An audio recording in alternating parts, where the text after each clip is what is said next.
بسم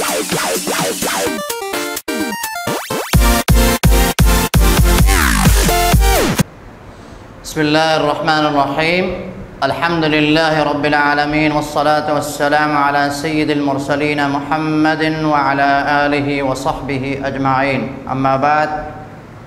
جماعت دہم کے عزیز طلبہ، السلام علیکم ورحمۃ اللہ وبرکاتہ۔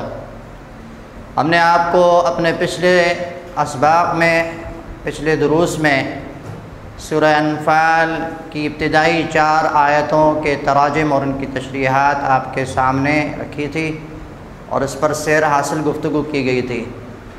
آج ہمارا موضوع اور عنوان ہے سورہ انفال کی جو ہے اگلی آیتیں، آیت نمبر 5 سے لے کر آیت نمبر 10 تک کے تراجم اور ان کی تشریحات، اور ان آیات کے پس منظر میں غزوہ تبوک، غزوہ بدر کے اندر جو واقعات پیش آئے وہ آپ اس پر جو ہے ہم گفتگو کرنے جا رہے ہیں۔ تو چلیں شروع کرتے ہیں۔ اعوذ باللہ من الشیطان الرجیم، بسم اللہ الرحمن الرحیم۔ کما اخرجک ربک من بیتک بالحق وَإِنَّ فَرِيقًا مِّنَ الْمُؤْمِنِينَ لَكَارِهُونَ، جیسا کہ نکالا آپ کو آپ کے رب نے آپ کے گھر سے، شہر مدینہ سے، بالحق کی سچائی کے ساتھ۔ وَإِنَّ فَرِيقًا مِّنَ الْمُؤْمِنِينَ، درا حال یہ کہ مومنوں کی ایک جماعت ناخوش تھی۔ يُجَادِلُونَكَ فِي الْحَقِّ، وہ آپ سے جھگڑتے حق کے بارے میں، حجتیں نکال رہے تھے، پس و پیش کر رہے تھے آپ سے کہ نہیں لڑائی نہ کریں بلکہ قافلے کا تعاقب کریں۔ یجادلونک فی الحق بعد ما تبین، بعد اس کے کہ وہ چیز ان کے سامنے واضح ہو چکی تھی۔ کأنما یساقون الی الموت وهم ینظرون، اللہ سبحانہ وتعالیٰ فرما رہے ہیں کہ قافلے کے تعاقب کے بجائے ابو جہل کے لشکر سے لڑنا ان کے لیے اس قدر گراں اور مشکل تھا کہ گویا کہ وہ ان کو موت کی طرف کوئی ہانکا جا رہا ہے، موت کی طرف ان کو دھکیلا جا رہا ہو۔ کأنما یساقون الی الموت وهم ینظرون۔ آگے اللہ کیا فرما رہے ہیں؟ وَإِذْ يَعِدُكُمُ اللَّهُ إِحْدَى الطَّائِفَتَيْنِ أَنَّهَا لَكُمْ، کہ اس وقت کو یاد کرو کہ جب اللہ تم سے وعدہ فرما رہا تھا کہ ان دونوں جماعتوں میں سے ایک جماعت تمہارے ہاتھ لگنے والی ہے۔ وَتَوَدُّونَ أَنَّ غَيْرَ ذَاتِ الشَّوْكَةِ تَكُونُ لَكُمْ، یہ تو اللہ کی مرضی تھی، تمہاری خواہش اور مرضی کیا تھی؟ تم کیا چاہ رہے تھے؟ تم یہ چاہ رہے تھے کہ نفیر قریش سے لڑائی نہ ہو بلکہ عیر قریش، ابو سفیان کے جو ہے قافلے کا ہم تعاقب کریں کیونکہ وہاں پر کثیر مال ہے۔ وَتَوَدُّونَ أَنَّ غَيْرَ ذَاتِ الشَّوْكَةِ تَكُونُ لَكُمْ، اور تم چاہ رہے تھے کہ بغیر کانٹوں والے جماعت وہ تمہارے ہاتھ لگ جائے۔ وَيُرِيدُ اللَّهُ أَن يُحِقَّ الْحَقَّ بِكَلِمَاتِهِ، تمہاری خواہش ایک طرف اللہ کی خواہش کیا تھی؟ اللہ چاہ رہے تھے کہ وہ حق کو ثابت کر دیں اپنے نشانیوں سے۔ وَيَقْطَعَ دَابِرَ الْكَافِرِينَ، اور کافروں کی جڑ کو اور ان کی تخم کو وہ کاٹ دیں۔ آگے فرمایا لِيُحِقَّ الْحَقَّ، تاکہ وہ حق کے حق ہونے کو ثابت کر دیں۔ وَيُبْطِلَ الْبَاطِلَ، اور باطل جھوٹ اس کو ختم کر دیں، باطل جھوٹ کا جھوٹ ہونا ثابت ہو جائے۔ وَلَوْ كَرِهَ الْمُجْرِمُونَ، چاہے جا کے اگرچہ مجرم ناخوش ہوں، ناراض ہوں، ناخوش ہوں۔ اگلی آیتوں میں اللہ سبحانہ وتعالی نے جنگ بدر کے موقع پر نبی پاک صلی اللہ تعالیٰ علیہ وسلم نے جو اللہ سے مدد مانگی اور استغاثے کی دعا کی اس کا ذکر ہے۔ فرمایا تستغیثون ربکم، کہ جس وقت تم مدد کی فریاد کر رہے تھے اللہ سے، فاستجاب لکم، تو اللہ نے تمہاری دعا قبول فرمائی، اور اس کو شرف قبولیت دیتے ہوئے فرمایا انی ممدکم بألف من الملائکۃ مردفین، کہ بے شک میں تمہاری مدد کرنے والا ہوں 1000 مسلسل نوبت بنوبت مسلسل آنے والے فرشتوں سے۔ اذ تستغیثون ربکم فاستجاب لکم انی ممدکم بألف من الملائکۃ مردفین وما جعلہ اللہ الا بشرا۔ اللہ فرما رہے ہیں کہ یہ نزول الملائکہ اور میری طرف سے جو مدد تھی یہ تمہارے حق میں بشارت تھی، تمہاری لیے خوشخبری تھی کہ فرشتے کا نزول ہونے والا ہے اور وہ تمہاری مدد کے لیے آنے والے ہیں۔ وَلِتَطْمَئِنَّ بِهِ قُلُوبُكُمْ، اور تاکہ مطمئن ہو جائیں، تسلی پکڑ لیں تمہارے دل اس کے ذریعے۔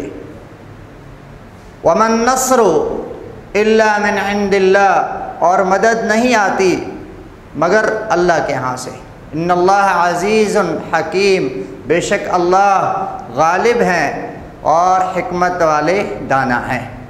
عزیز طلبہ، یہ ان آیات کا جو ہے لفظی ترجمہ تھا جو میں نے آپ کے سامنے رکھا۔ ان آیات کے پس منظر میں غزوہ بدر کے کچھ واقعات کا ذکر ہے جس پر میں آگے جو ہے تفصیلی روشنی ڈالنے جا رہا ہوں۔ غزوہ بدر سن 2 ہجری کو، سن 2 ہجری بمطابق 624 عیسوی کو مسلمانوں اور کفار کے بیچ میں یہ پہلی لڑائی لڑی گئی تھی۔ اس لڑائی کا باقاعدہ کوئی تیاری نہیں کی تھی مسلمانوں نے، اور جب آپ صلی اللہ علیہ وسلم لڑائی کے لیے نکلے تو آپ صلی اللہ تعالیٰ علیہ وسلم کے ساتھ جو ہے ایک طرف ابو سفیان کا قافلہ تھا۔ آپ صلی اللہ علیہ وسلم نے فرمایا دیکھو تم ہجرت کر کے آئے ہو، وہاں تم نے جو ہے اپنی جائیدادیں اور زمینیں چھوڑ کر آئے ہو، کچھ کفار نے چھین لی، کچھ جو ہے ہجرت کی وجہ سے مکے میں رہ گئیں۔ یہ ابو سفیان بہت سارا مال کثیر لے کر آ رہا ہے شام سے مکے کی طرف، اب اس قافلے کو لوٹنا ہے اور اس پر حملہ کرنا ہے، یہ آپ نے پروگرام بنایا، اور اس کے لیے باقاعدہ آپ صلی اللہ علیہ وسلم نے، چونکہ قافلے کا تعاقب تھا اس لیے آپ نے کسی پر زور زبردستی نہ کی، اکابرین صحابہ کرام بھی اس میں پیچھے رہ گئے تھے، تو آپ صلی اللہ تعالیٰ علیہ وسلم جو ہے ایک جب صحابہ کو لے کر نکلے تو آپ کے ساتھ 313، یا ایک روایت میں ہے کہ 314، ایک روایت میں ہے کہ 317، یہ کم و بیش 300 سے کچھ اوپر لوگ آپ کے ساتھ تھے جو آپ کے ساتھ جو ہے قافلے کے تعاقب کے لیے نکلے تھے۔ ان میں سے مہاجرین کی تعداد جو ہے 86 تھی، اور باقی انصار تھے۔ انصار میں بھی قبیلہ اوس اور قبیلہ خزرج، قبیلہ اوس کے 61 لوگ تھے اور قبیلہ خزرج کے جو ہے وہ 170 لوگ تھے جو آپ کے ساتھ تھے۔ اس جماعت میں صرف 2 ہی گھوڑے تھے، ایک حضرت مقداد بن اسود الکندی کے پاس اور ایک حضرت زبیر بن العوام کا گھوڑا تھا۔ یہ 2 بزرگ تھے جو شہ سوار تھے، 6 زرہیں اور 8 تلواریں تھیں، اور باقیوں کے پاس تیر اور کمان تھے۔ یہ اس جماعت کا حال تھا، اور یہ جو ہے ابو سفیان کے تعاقب میں جو ہے نکلے تھے، تو باقاعدہ کوئی خاص اہتمام اور تیاری نہ تھی۔ اچھا، دوسری طرف جو ہے مسلمان تو بدر کے لیے، مسلمان تو اس قافلے کے تعاقب کے لیے نکل پڑے تھے، دوسری طرف ابو جو سفیان تھے جو اس قافلے کو لے کر شام سے مکہ کی طرف جو ہے چل پڑے تھے، وہ بڑے ہوشیار اور چکندہ جو ہے وہ چکندہ اور ہوشیار تھے۔ ان کو معلوم تھا کہ مسلمان جو ہے ضرور اس کے راستے میں رکاوٹ بنیں گے، تو اس نے کیا کیا کہ اس نے زمزم بن غفاری کو اجرت دے کر مکہ روانہ کیا کہ جا کر مکے میں اعلان کرو کہ تمہارا جو قافلہ ہے، تمہارا مال جو ہے وہ خطرے میں ہے اور دشمن کسی بھی آن اس پر حملہ کر سکتا ہے۔ یہ شخص مکے میں پہنچتا ہے اور جیسے کہ عرب دستور کے مطابق وہاں جو ہے صفا کی پہاڑی پر کھڑے ہو کر اپنے اونٹ کے کجاوے کو الٹا کر کے اپنے گریبان کو پھاڑ کر کے کہتا ہے یا صباحا یا صباحا، قافلہ قافلہ قافلہ، اپنے قافلے کو بچاؤ اور اس کی مدد کے لیے نکلو۔ تو یہ ابو سفیان، ادھر ابو سفیان جو ہے وہ بڑا ہوشیار آدمی تھا، وہ قافلے کو چھوڑ کر آگے نکلا۔ آگے جا کر اس نے مجدی بن عمر ایک نامی شخص سے ملاقات کی، بوڑھے شخص تھے۔ اس سے معلوم ہوا کہ یہاں تمہیں کوئی اس طرح کی نقل و حرکت نظر آئی کہ نہیں؟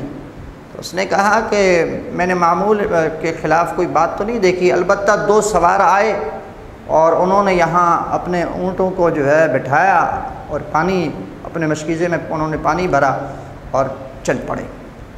تو ابو سفیان وہاں پہنچتا ہے، غور سے جب دیکھتا ہے تو زمین پر اس کو کچھ منگنیاں اونٹ کی نظر آتی ہیں۔ جب ان کو توڑ کر وہ دیکھتا ہے تو اس کے اندر اس کھجور کی گٹھلی برآمد ہوتی ہے۔ تو وہ کہتا ہے یقیناً بخدا یہ یثرب کا چارہ ہے اور یہ یثرب کے اونٹ ہیں۔ پھر وہ فوراً اپنے قافلے کی طرف پلٹتا ہے اور اس قافلے کو جو عام جو راستہ تھا اس سے ہٹا کر مغرب کی طرف ساحل سمندر کی طرف اس کو لے جاتے ہیں اور بدر کو بائیں طرف چھوڑ کر وہ قافلے کو بحفاظت صحیح سلامت مکہ پہنچا دیتے ہیں۔ مقام جحفہ میں ابو سفیان جو ہے وہ وہاں سے دوسری طرف ابو جہل جو ہے لشکر لے کر جو ہے اس کے قافلے کے لیے، قافلے کی حفاظت کے لیے ابو جہل لشکر لے کر مکہ سے روانہ ہوا۔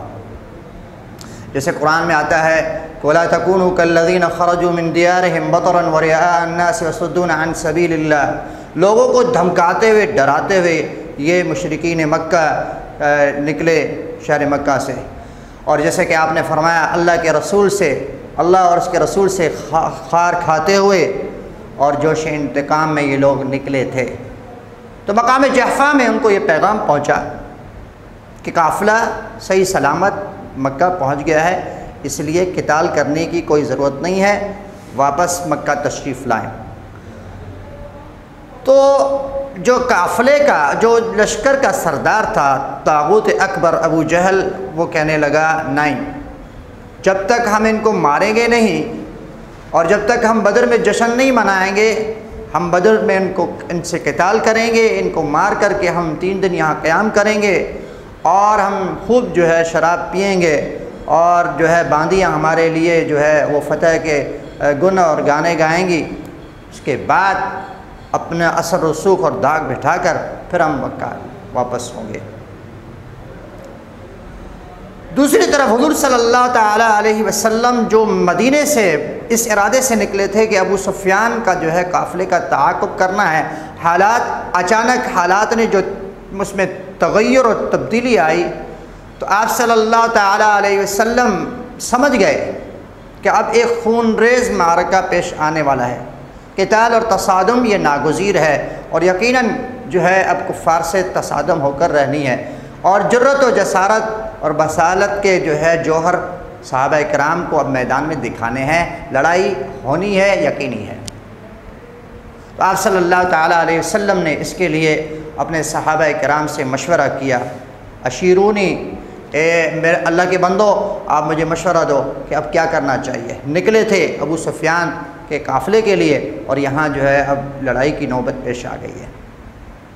عزیز طلبہ، یہ حالات جو اللہ نے ان حالات میں جو تغیر آیا تھا یہ بھی من عند اللہ، اللہ کی طرف سے تھا، کیونکہ اگر اس طرح مشرکین مکہ کے لشکر کو دندناتے پھرتے چھوڑ دیا جاتا تو ان کی اثر رسوخ، سیاسی اثر رسوخ بڑھ جاتا، اور یہ بات بعید نہیں تھی کہ یہی لشکر مدینے پر حملہ کرتا۔